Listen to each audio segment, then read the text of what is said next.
Og hvad læser I ellers, hvis I selv kunne bestemme? Goal. Goal, hvad er det for et blad? Fodboldblad. De unge, det er den. Det begynder med anemoner. Stille bøger og blive kloge. Vi står i Demokratiets Hus, som egentlig er skolebiblioteket på skolen. Og det er helt nyt. Vi er lige flyttet ind. Det er sådan, hvor man samarbejder, og alle kan være der. Og låne bøger og sådan noget. Det er alles bøger. Hovedideen med huset er, at børnene skal have indflydelse.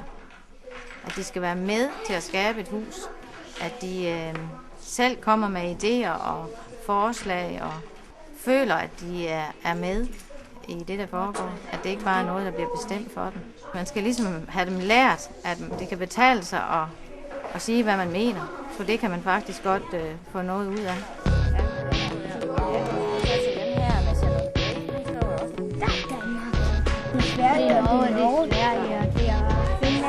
Det er et helt hus, vi har fået, så det er sådan lidt et utraditionelt bibliotek på den måde. Vi har et kæmpestort torv lige i midten, hvor børnene kan sidde ved små caféborde eller ligge og læse rundt på puderne, eller man kan rydde det og bruge det til andre ting.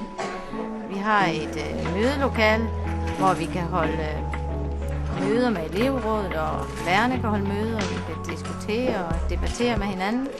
Så har vi et rum til skønlitteratur med alle de gode historier.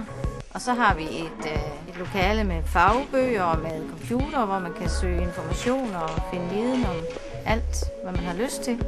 Og så har vi en biograf oppe på Hemsen, hvor børn kan gå op og se film med deres lærer. Siger Adam, det ved jeg ikke, siger Freja. Det er bare en høj fra gamle dage.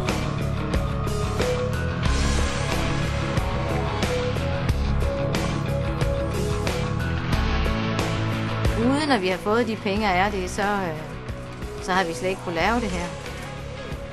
Det, at vi kan fylde huset med nyt og moderne inventar, det gør jo, at det er spændende og inspirerende at være i for både børn og voksne. Så det er vi rigtig, rigtig glade for.